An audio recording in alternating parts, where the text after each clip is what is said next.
Talk Matters Health on your health. Now, it has always been argued that efforts towards family planning are women-centered. Of all the existing family planning tools, only one medical procedure is available for men: vasectomy. Not to mention that it has not been embraced wholly, especially in the African family setup. And the news that a family planning pill for men could soon be available is now a hot topic in town.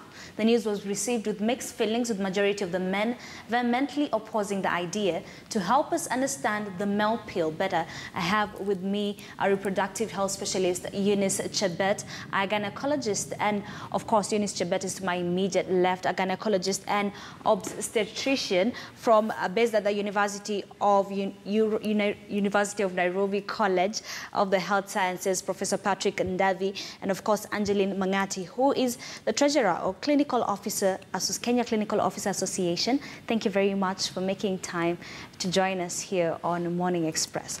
So this pill, of course, is not yet in the market. Let's start with that. But it's being developed. It's been tested on 83 men. And it's stirring up, you know, reactions all over. I'll start by one. What are your reactions towards it? Not only as a clinical officer, but as a woman. Yeah, basically as a woman, over the use of the pill that is being made for men to use, I'll say they should take it with consent. Nobody should push them on using it. Yeah.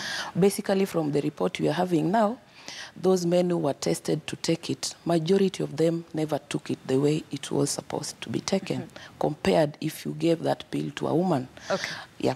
All right, and that is something that we'll be getting back to. But Professor, what are your reactions towards this pill, if it comes to the market, that is? Thank you very much. It is an addition to the products available for family planning programs. And it is a welcome discovery. Would you take it? But just like all of us and all human beings, there would be need for proper marketing, allaying any fears that potential customers would have on side effects, what it will do to them. Just like what the family planning program has gone through since the 60s, there will be need to address those issues. Okay. All right, Angeline, would you allow your spouse to take it? Would you encourage this? I think we are living in the world of innovations, science, and so new things are welcome always. The challenge would be maybe the side effect, and with the fear that our men have not been in the introduction of family planning, that could be a big challenge. But I think so long as it has been done good research and everything, and every fear has been laid down, I think it's a good thing. We can go for it. We can go for it. Yeah. All right. You know, earlier on, of course, you talked about the fact that the 83 men that were tested, a few of them did not take the entire prescription, which brings now to the case, of course, okay, fine. Let's say it is introduced. Let's say men do embrace it, which is highly unlikely. But, you know, let's just say they do. What happens if they take the wrong prescriptions? Yeah, basically we look at the side effects, and definitely once a drug is given and produced to the market, it's given with instructions. So it will be given by a health profession who has the information about the pill. So definitely they'll take it as prescribed, normally like any other drug. All right. Yeah. And of course, Professor, you're a gynecologist. Let's talk about contraceptives in general. They do have side effects. Even aside from the male pill, the contraceptive that women take has so many side effects. As scientists, why not fix those side effects first? That's right. Even when you look at the pill, if the pill is taken the way it should, the side effects will be minimal. Problems arise when, for example, pills are missed, or the timing for taking the pill is not the same. That is likely to affect its effect on the individual. Same way, if and when we get the male family planning pill, it will require proper instructions on how to take, so that then we avoid some of those side effects. All right. One of those side effects that we talk about, if it's the pill, maybe things to do with the bleeding, and that is because the pill has not been taken the right way. Now, we realize these are hormones, and hormones have effect in the body. There is the issue of, is there weight gain? Usually very minimal. Is there effect on mood or even libido? When we look at the advantages of using these methods against an unplanned pregnancy and its effects, say, on the woman, you will want women, communities to adopt family planning. It frees women, it protects women. If we manage to get a male pill, it will be an added product for family planning programs. All right, and of course, the article that was on the Standard on a Friday that has more details on that, if you can just get that on the screen. And this is how it is used. It says the pill can be swallowed with water, just like any other tablet. It can be taken by mixing with food or a drink. Of course, it is just there on your screen. And the prescription is 24 hours. Pill to be taken once every 24 hours, since men are considered to be fertile at all times. Now, 24 hours, let's talk about that, because, you know, this is something that they'll have to do constantly. Can they really do this, Angela? I think that's a burden to our men. Bearing in mind, this is a new thing that they have not been used to taking pills, unlike women. It's back in their conscience that they have to take the pill. But now for a man, he needs to take that pill 24-hourly. There are high chances that they will forget. All right. Though before that, we know health education has to be done and immerse of it, because it's a new thing. It will depend on how it's being broadcasted to men, to our men, the health education that they will get, and more education about the side effect, because I know that is one of the key things that makes our men to fear embracing the pill. I like what you've just said there. It's a burden to them. So it's a burden to them, but it's not a burden to women. They're afraid of side effects, but women are not afraid of side effects. I mean, is that fair? Yeah. Looking at women per se, we are people who can accommodate much compared to men. But we are calling it to be a burden to men just because they have so many issues to tell that, like, I'll not take, I'll be on duty. And like a woman who is just there at home. You also have to cook, you have to clean. I mean, we can multitask. Them, they cannot multitask. Right. We should bear that in mind. And Prof is laughing here. And again, when they are talking about the 24-hour thing, that is the mode of action of the drug.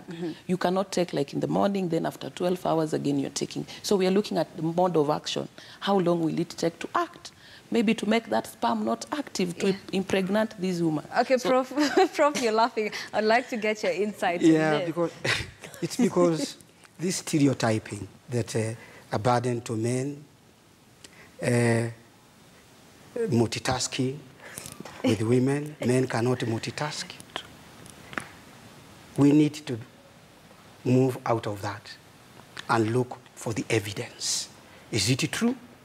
Once the responsibility is bestowed upon men, that they will not be responsible enough to take it. If it is to be innovative on how this method is used by men. Is it to make sure as the breakfast is laid, the pill is there, like you are taking omega-3 or any other product, so that that time for taking the pill remains constant. Remember, we are saying every 24 hours. Isn't that the same thing with the combined pill? It is. Isn't it the same thing with the mini pill, the one for breastfeeding mothers? It is. Every 24 hours. Let's base our programs on the evidence. Have we gotten the pill yet? No. Not yet. We are still developing. If it is true that we can get a pill for men, that is reversible, i.e. when stopped, then male fertility comes back, like it happens with the female pill and the female hormonal methods. It will be a welcome innovation. All right, and you know, I like what you said about stereotypes, because, you know, this pill, yes, it's a contraceptive pill, but if it was any other pill, a life or death pill, they would take it. Yeah. So what makes this any different, Angeline?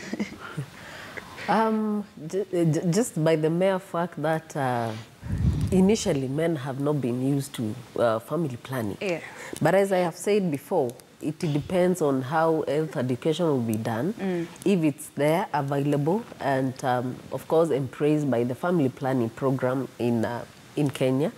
It will be how it is going to be sold out, the information that is going to be passed in the health facilities and in the media everywhere, such that if you get to Google, you get the same information that I'll give when I'm in my facility. That is the same information you'll get when you go to another facility. That it doesn't have to be like it's seeing one side of it, but it's basically a wholesome kind of a program. All right. I think it can go through. You think it can go through? Well, yeah. All right. And then, you know, the issue of it can be taken by mixing with food or a drink. We know there are so many people who hear or who have the courage to actually combine it, not even with the consent of their spouse. Then what happens when this happens? When they have to take it with... When, you know, for example, I'm your wife, you're my husband, you don't want to take it, I can just decide to mix it with your food. Yeah, actually what we should keep in mind is everything I have to consent. He has to consent. Okay. He has to accept. For how long will you be putting it in the food for him to accept? Okay. So the best thing is the way Angie is talking, we do a health education. Okay. We make them accept, because it is a long-term something. It's not something like you have to take today, then it will remain permanent the rest of your life. All right. It's something you have to take daily. So you have to consent for it, accept it, and be able to take it the way it's supposed to be taken. All right, and I like that. It's a long-term thing. And, you know, family planning has always been centered among women, and we need to educate them. So let's start by educating them right now. What other options do men have when it comes to family planning, Prof? We have about 4 methods for men currently.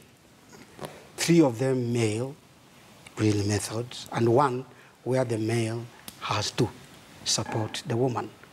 So the main ones are vasectomy, which is a surgical procedure, just disrupting the pathway between where the sperms are produced and the place for ejaculation and mixing up with semen.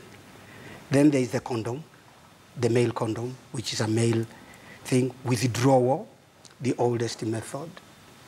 It's also called Coitus interruptus, meaning it interrupts coitus. And then there is the 4th one, which the male supports the woman, which is the rhythm, where calendar days are used, especially among women with irregular cycles. All right. So that is what is available. Studies have tried before on a method for men. Some have resulted in total infertility in men, so that has been really not useful. All right. This new one may be the way to go. Maybe.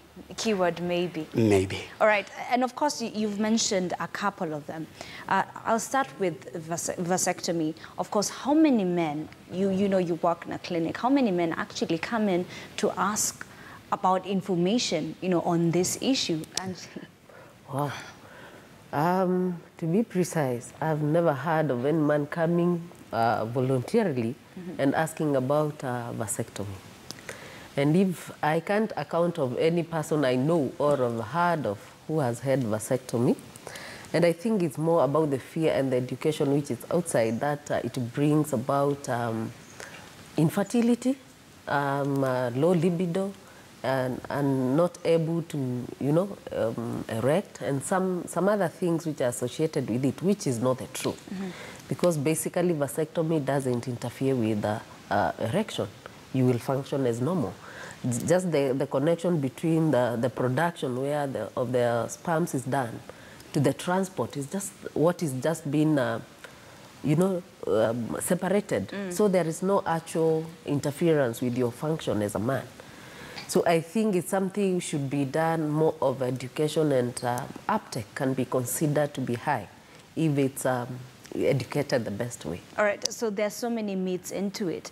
But then we have other methods, like Prof said, the Coitus interruptus, you know, the rhythm. You called it the rhythm, the one of the cycle, and of course the condoms. But how often do these work? Okay.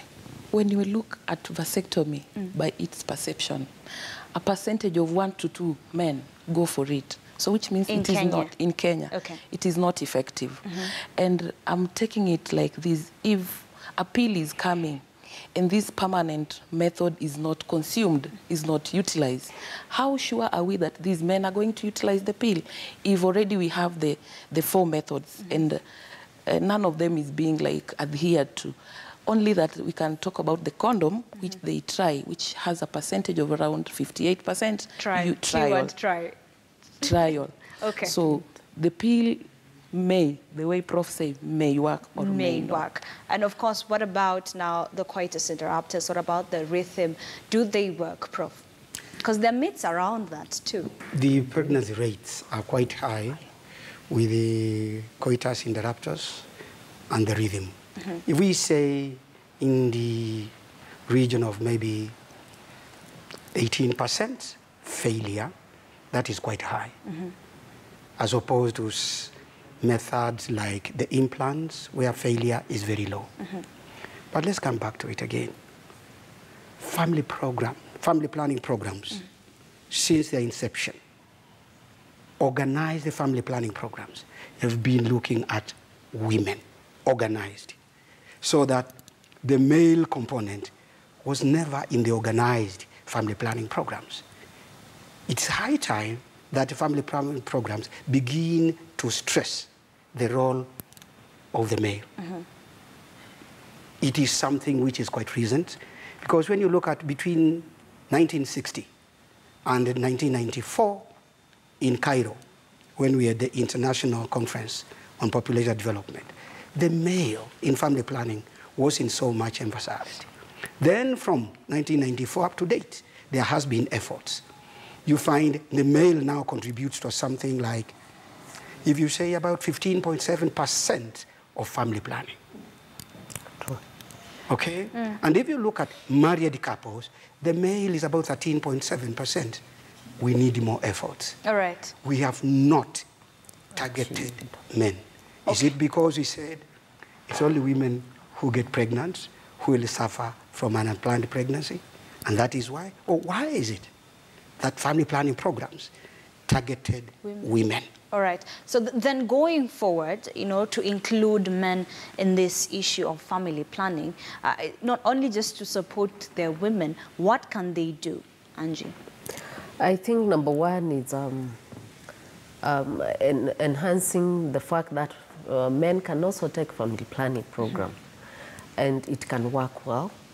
And just taking off their mind that family planning is stipulated to be taken by women. And also see that family planning is not about women, it also incorporates man, because both of them are in the family. So it's about how we bring it outside to the population, and that we start embracing our men taking the family planning, because I know even as women, some of us can be like, you're taking family planning, how now? You know, you have that backside information that a man cannot take that. So if us as even the women, we can still embrace our men taking family planning pill, and even the other family planning methods which are available, I think we can boost the family planning program. All right. Yeah. All right. Ooh, yes. Just to add on what she's saying, there are two things we need to involve men in. That is male involvement and male utilization. Okay. This thing has come out of hand because back to our communities, these men are not told they're supposed to be involved even in taking their wives to choose a method of family planning. They only want to participate in facilitating her to go and get the family planning. You get? So if our males are involved, that is, we can even involve the community. We do community mobilization through the chief barazas. We call men and we talk to them about the importance of family planning. Like, for example, I have a disease and I'm not supposed to take a method of a family planning. It is now an option for my husband to take that responsibility of relieving me from this burden of illness and plus family planning, for him to step in and but they are not for it. They're not for it. Yeah. All right, Prof, I'll let you have the last word. Yes. What advice can you give your species? Yes. Like I said, family planning programs have to up the game on male involvement. Yes. Like she said, utilization and support. First, the male methods available. Vasectomy. Vasectomy is not castration. But you see, we look at when we interfere with fertility in animals, we have to crush probably the testes. That perhaps is the nearest one can imagine happens with vasectomy. Far from it. We are just interrupting the passage. We are not interfering or in any way manipulating the testes. It is just the passage so that the sperms do not find their way out, so that the ejaculation does not have sperms. That's what it is. Right. But there is that fear, whether it is the men, whether it is the women, he will become impotent. All right. No, no, no. So first is the correct information. Two, men must take up their responsibility. It takes two to tango. Yes. The baby is from both. It is the women who will go through 40 weeks of pregnancy, not the men. Yes. Men need to come on board and take their responsibility. All right. They need to be convinced. We need the programs to provide the right information. First, we use the methods available. Vasectomy, condom, Coitus, interruptus.